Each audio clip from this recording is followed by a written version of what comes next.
boys. Hello. Hi. Hey. Hi. Alright, y'all know who's who, right?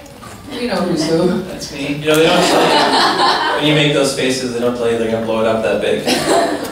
Have you had a chance to hear any of our slang? Like our local slang? No, not at all. This is our favorite thing to find out, though. Okay, like at the end of sentences, as an expression or like an exclamation where like, if you're really enthusiastic about saying yes, you're like, Yala! So la is the end of the sentence. We have YOLO, which is pretty cool. Similar, but not, you want to try it? Yala! Yalla! YOLO. What he said. Okay, what is that? Okay, because I'm just thinking later tonight we can't wait to see you guys perform. You can say it to the crowd like, the crowd is so beautiful lah! You know? Wait, what? So is it a word that ends in an Yeah, it's like an L, expression. and then you just say L, la? it's spelled L-A-H. What does it mean? La. Just good things? It's an expression, it's like an in place of an exclamation Oh, mark. so just excitement. Yeah, there you go. So like, Andrew, yeah. Or, La. Andrew La. Yeah, there you go. Andrew, That means he's excited about me. Yes, that is right. Yeah, he's all good feelings about you. Okay. Also, there's another word we have. It's called shook. S-H-I-O-K. Have you heard of it yet? Yeah. You have it? No. Okay, shook means like good. Sure. So really good. What So if you said shukla? even better. Even like- better. Shokla. Has anyone used that combination before? Yeah, we use it all the time. Shokla. Well, this food is shokla. I heard about yeehaw. Yeah, we don't use that so much around these parts. What about boo? What's boo? I don't know. Are you making stuff up? Yep. Okay, so tonight when you perform, you can say, Singapore is shook. So, you know, it's like really enthusiastic. Shook. Shook. Wow. We've been tricked with this sort of thing before. People tell us that things are going to get a good reaction, and then we do that. Nobody cares. In Japan, they told us to look at the crowd and say ya and go like that. Uh-huh. And 3,000 people stared back at us like we were idiots. Well, don't back me up. Shook and la are real things, right, guys? Right. I didn't preempt them and say we're gonna sabo. That means you know, sabo. Yeah. Trick you guys into anything. So okay. Is there any other song from another artist that you wish you written? There's thousands. Specifically, I think that I listened to Simon & Garfunkel's song, The Only Living Boy in New York, this morning, and I had that thought, like, man, what if I wrote that song? What if I sent it to these guys? I was like, I just did this. The only song I remember listening to today was "Sweet Child of Mine" by Guns N' Roses, and I'm just prompted to think about the first scene in the movie Step Brothers, or one of the opening scenes in Step Brothers. If anyone's seen that, I wish I wrote that scene. When We Were Young came out, did you guys expect it to be as big as it is? I mean, reach Singapore like us with this tiny little dot on the map, but did you think it would get to us? No, and it started with the kind of disbelief in the United States, and then I think it carried over to the rest of the world, which is just even crazier if you think about it. You know, I think I wouldn't say we were narrow-minded, you know, coming into this, but the first things first is we wanted to do as well as we could possibly do in the place that we know, which is the United States, and so that was kind of like an exciting thing, and then to find out, I think first we heard about Canada and Germany and stuff like that, and then it just kind of spread like wildfire. All around the world. Yeah, I don't know. It's tricky because I think if we sort of boiled it down to elements that made it successful, we would kind of lose the heart of why we wanted to make music in the first place, and that's that we can't really define a lot of what we do or what we're trying to achieve, and we just want to make songs we like, and I think. Looking back at a song like We Were Young, I think you can point to the beat, you can point to the melody, you can point to the lyrics being kind of universal.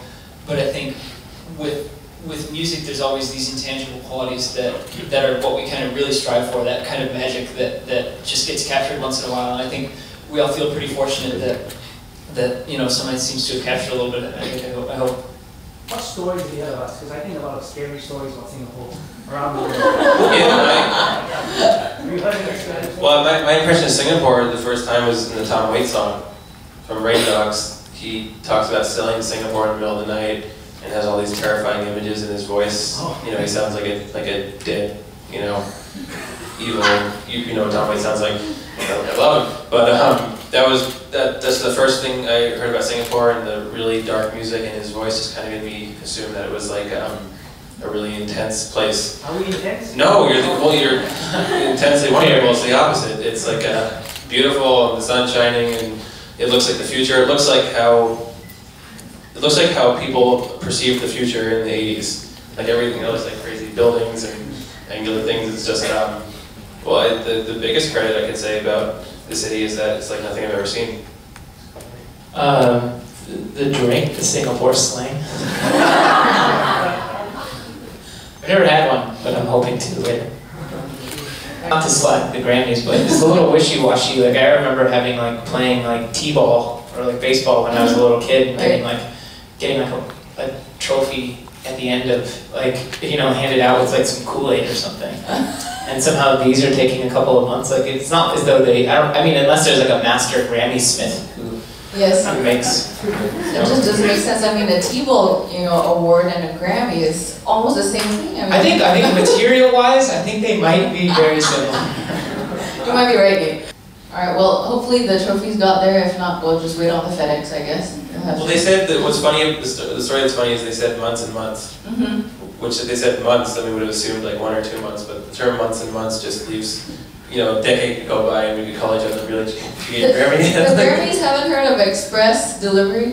So I'm listening to everything that's on my iPod. I do notice that a lot of things play over and over again. And the Smashing Pumpkins released a Melancholy and Infinite Sadness kind of box set thing, and it has 95 tracks. And so it keeps showing up on my random, and they're really just really bad demos of songs, and I have to keep skipping them. That was the answer to what have you not been listening to. What I can say about it is that we come from a background that was really built on playing live shows. It was about playing really hard in front of maybe 20 people or 25 people or 50 people or whatever. It was about showing whoever was there that you could play, and sometimes it meant just playing for yourself and trying to take whatever you could out of those songs and put whatever you could give into that. And I think we still kind of bring that energy. We still try to bring, Jack usually says we want to bring the energy of a stadium into a small club, and we want to bring that energy of the small club into a stadium too. We want to kind of capture both of those dynamics. So when we play live, we really try to make sure that everybody there feels all of those things and feels how much we care, that they're there watching us and that they've spent their time and their money to see us play. We want to just put on the best show possible, whether that's with a light show or if it's just 6 of us on stage bashing at our instruments or whatever. We want to put on a good show. All right. What were the very first thoughts or the first words that crossed your mind when you found out that you won not 1 but 2 Grammys? Mom's gonna be mad.